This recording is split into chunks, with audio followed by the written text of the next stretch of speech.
Hey guys, what's up? I'm Art. Second video for today, Saturday. The last video I'm sorry about the last video, and I tried not to be so negative, but sometimes when things like that happen, you kind of have to talk about it with somebody. And this time, and the way how I talk and the way I can do is I can always look back at this video.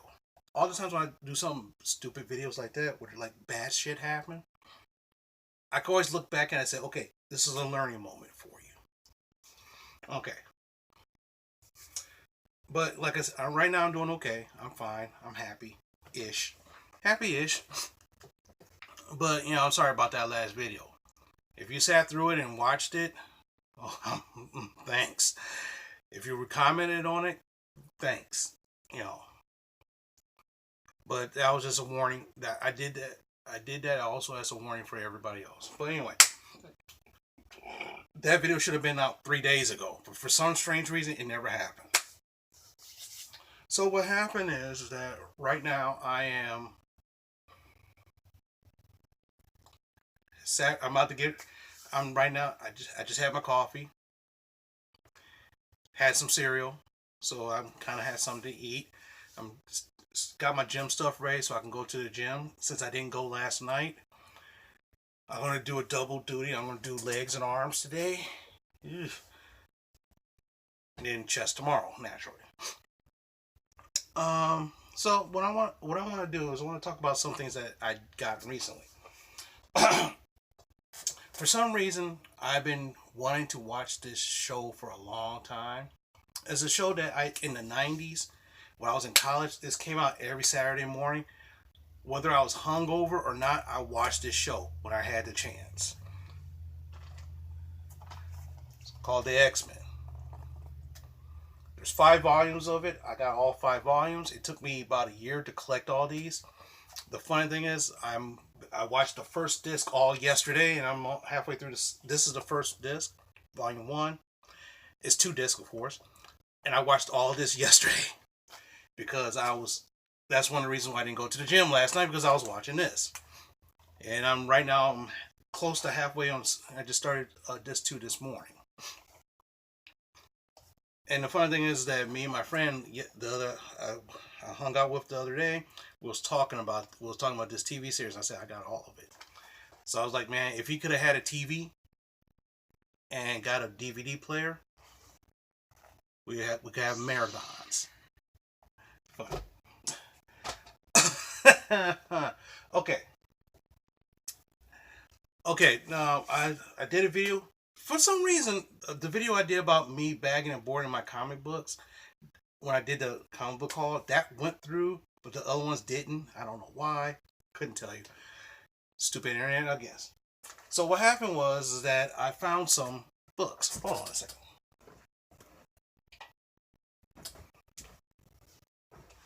Yeah, that's a little bit better. Okay. A little bit better with some light. I found some books, and what happened was back in the day, I was buying comics and I just threw them in a box. I read them, threw them in a box.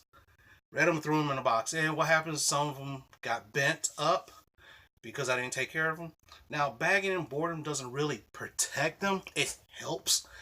Nothing really protects the comics except for like a slab, kind of plastic slab where it doesn't bend. But it kind of helps out. So when you get see, the thing is, it's flimsy, but this is a bag and board that is flimsy, and it helps. It doesn't really protects it. But anyway, I found this in the stash of comics. I was like, whoa! I thought I lost this. And believe me, I was mad because I couldn't find this, so I thought I lost it. And imagine when I found this. It was amazing. Back in the day, there's a guy named Will Pistachio. I don't know. I call him that. He joined the guys who used to work at Marvel and went to and created Image Comics. He created his own book. Now, what happens? I got his autograph. Now, I showed you the X-Men one when he worked on the X-Men. His autograph, the first appearance of Bishop, which I thought I lost too. Man, you could not believe how happy I was when I saw this. I'm like, oh my god, boy! because I thought I had to find this again. Well, I'd still have to buy this again someday. But this is What Works No More. This is his own comic book that he created with his signature right there. I thought I lost it. And it was funny because back then, it was so easy. I mean, these guys was hitting it because they were so popular. They was hitting the Comic Cons all the time. So I got this signed by him. And I'm so glad that I found this, because I thought I would never find this again. Next is by another guy named Mark Teixeira. He has a unique art style, which I'm so glad I found this one too. This one is a Cyclops miniseries. The funny thing is, he even put the date when he signed it. May 17, 2007. So, I mean, it's a pretty good one. This kind of shows X-Men. A lot of people thought that Cyclops was like a wimp and a pussy because, you know, if you saw the cartoon, which I showed, he's kind of like, I'm the yes man, I'm this, I'm that. What the hell? Oh, okay. Just my game, one of my games. So, and this kind of shows him as a literal badass, like he should be. This next one is going to be kind of interesting because about 20 some years ago, this comic came out. Teixeira, he also did the artwork for this one. Black Panther #1, the Marvel Knights version. His signature right there too. Basically, this is the kind of the version that they use in the Marvel movies. So, even though this comic never lasted very long, but hey, it was a hot book back at its day, back in the about 10, 20 some years ago, like around 2000, 2001 or 2. This was like one of the hottest comics around. Next one, I thought I lost this one too. This guy's named Eric Larson. Right now, I think he has he has the second highest, nope, the third longest running comic book ever. Of course, I showed you Spawn 300 in a couple of videos ago. Spawn 300, which Todd McFarlane matched David Sims' Cerebus. Now, there's a guy called David Sims. He created this aardvark called Cerebus, and he did it's a commentary on life. It's 300-ish. He did 300 issues, and he said, I'm done. Last month, Todd McFarlane Spawn matched that. And of course, this month, Spawn became the most longest running comic book in succession. That's creator owned. Not like Spider-Man, Superman, Batman, those 50 years, you're not going to touch that. But creator owned by one creator. That's the idea. Creator owned. Imagine that. And so this is his Savage Dragon #1 with his signature right in the corner. Fun thing about this, it's very comedic, and he also had a small cartoon back in the 90s, which was kind of funny. The cartoon wasn't so funny as the books, but one of his famous runs was I forgot what issue because I know I had it. I know I have it. It's like he's watching God versus the devil. And what happened is he put the famous line, God looks up and said, don't fuck with God. And that was hilarious. That was hilarious. And a lot of people flamed him for that, but it was so funny. Oh my gosh, that was just amazing. Now this book right here is called Alias. This was one of the hottest books back in the day too, by Brian Michael Bendis. No, this is not signed, but I remember when I found this, I was looking for all over for this. Thought I lost it, but found it again. Now, Alias, some of you have heard of this, but you don't know where you heard of this. If you saw Netflix, Jessica Jones TV show, Alias Detective Agency. Jessica Jones. This is where it came from. Pretty interesting. It's pretty funny. So then I bought some comics this week. A stack of comics this week. Me and my friend went out, bought some comics. Uh, first thing I got is Mary Jane #1. Sorry, the Amazing Mary Jane #1. She had some variant comic, like this past month. She had the variant comic line of all of it Mary Jane variants. So I haven't read this yet, but supposedly this might be good. Usagi Yojimbo #5. So I love samurais, love ninjas, I love samurais. There you go.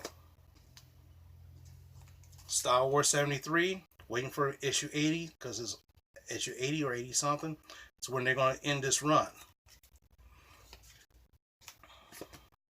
My new favorite, Miles Morales Spider-Man. At first, when I first heard about him, 20 some, almost. It's funny thing is, it's almost 20 some years ago when Miles Morales was first created, almost 20 something years ago. And I remember the hoopla that someone said, "Okay, we're gonna have a black Spider-Man." Was it black Hispanic Spider-Man? Everybody was, a lot of people said, "No, you can't do that. You can't do that." Oh, he's from a different dimension. Oh, okay, that's cool. Oh, he's in a different dimension. Oh, okay, that's fine. Okay, Peter Parker's still Spider-Man. Okay, that's cool. Awesome, I love that.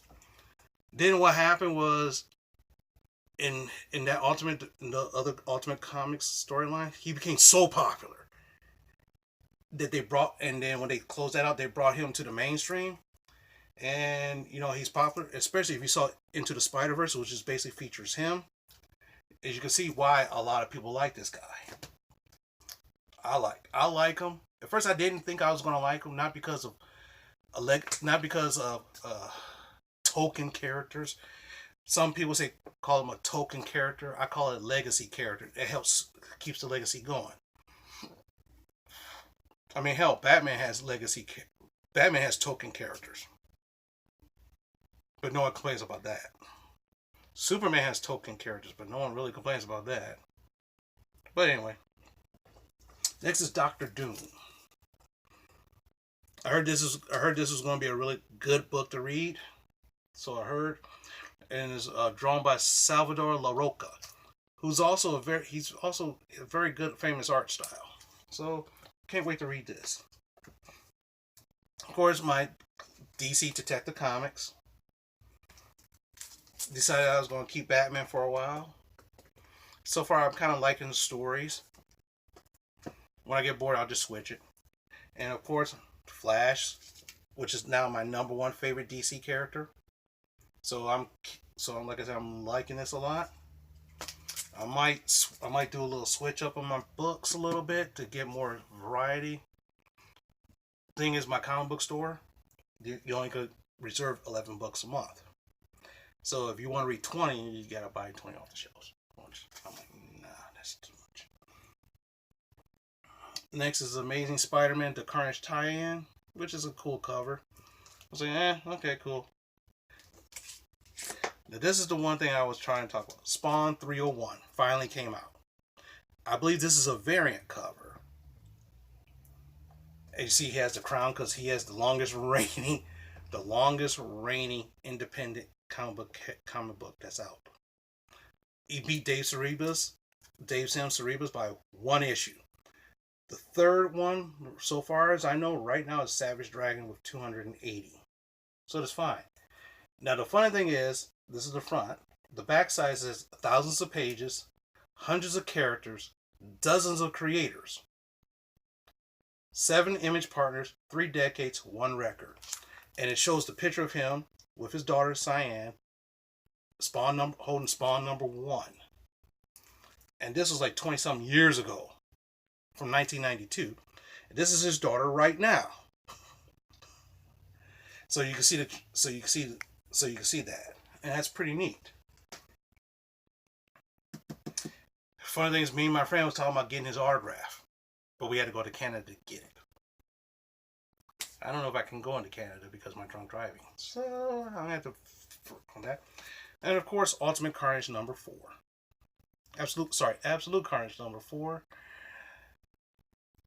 Yeah, and this will probably be second to the last episode of that. It's a very good storyline. If you haven't been up on that, it's kind of hard to jump on that.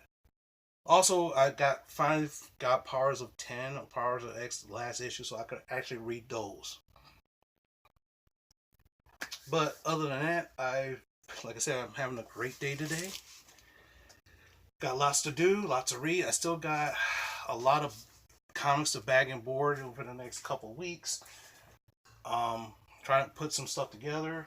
Like I said, I'm trying to keep all my signed comics and what I think the most valuable comics together in one area, so that way, if I have to do some things, it's easier. But other than that, thanks for watching.